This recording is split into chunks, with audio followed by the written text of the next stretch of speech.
Gawas sa suliran sa pagbaha matag higayun nga mobunok ang uwan, laing problema nga gi-atubang karon sa Basak Elementary School diha sa Lapu-Lapu City. Kay buntagon na ang klase sa kaniadtung Basak Night High School, karon dungan ang musulod sa usalang kagit ang tanang mga tinun-an sa elementarya ug high school. Ani ang report. Kay wala makasinati og pagbaha niadtong Agosto 29 atol sa pagbukas sa klase sa mga pampublikong tunghaan, way klase nga nabalda sa Basak Elementary School. Ug sukwahi sa ubang mga tunghaan nga nagpatuman og shifting of classes, whole day ang tanang klase nila sa elementarya kay wala man sila nasinating kakuwangan sa mga classrooms. Ug ning pagbukas usab sa school year 2023-2024, ang kasikbit nilang tunghaan nga Basak Night High School karon nahimo ng Basak National High School ug buntagon na usab ang tanang klase. Apan kay usa lang ang gate sa tunghaan, dili malikayan nga may mga higayon nga magdasok ang mga estudyante sa gate.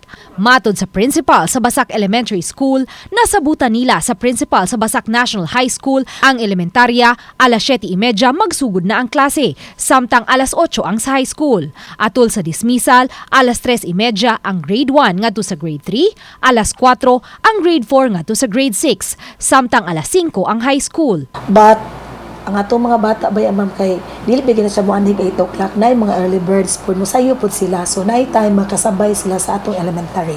Ang atong gate patasan og tanato, padakan og tanato, so wa man tayo lang mahimo na control na lang yun ang pagsulod. Matod sa principal sa high school, may ikaduhang gate ang tunghaan, apan karon di pa kini magamit kay naguba. Dili usab sila makapadako sa ilang main gate kay may plano man ang barangay nga mopatuman og road widening ug drainage improvement sa dapit. Ang amo manggod is magbinakbakay pa mi sa gate ron ma'am niya. Kuan ba na siya sa among hibawaan ma'am ha for widening baya na siya karon.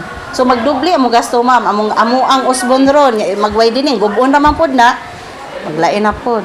So karon mo ana mi agwanta lang sa gyud. Sa kasamtangan, ang Basak Elementary School adunay 2,114 ka mga tinun-an ug posibleng mosaka pa kini kay nagpadayon pa ang ilang enrollment. Padayon usab nga nagsaka ang gidaghanon sa mga tinun-an sa high school nga sa pagkakaron moabot na sa 570 ka mga tinun-an. Uban ni Marlon Melgazo, Luan Merontina, GMA Regional TV Live.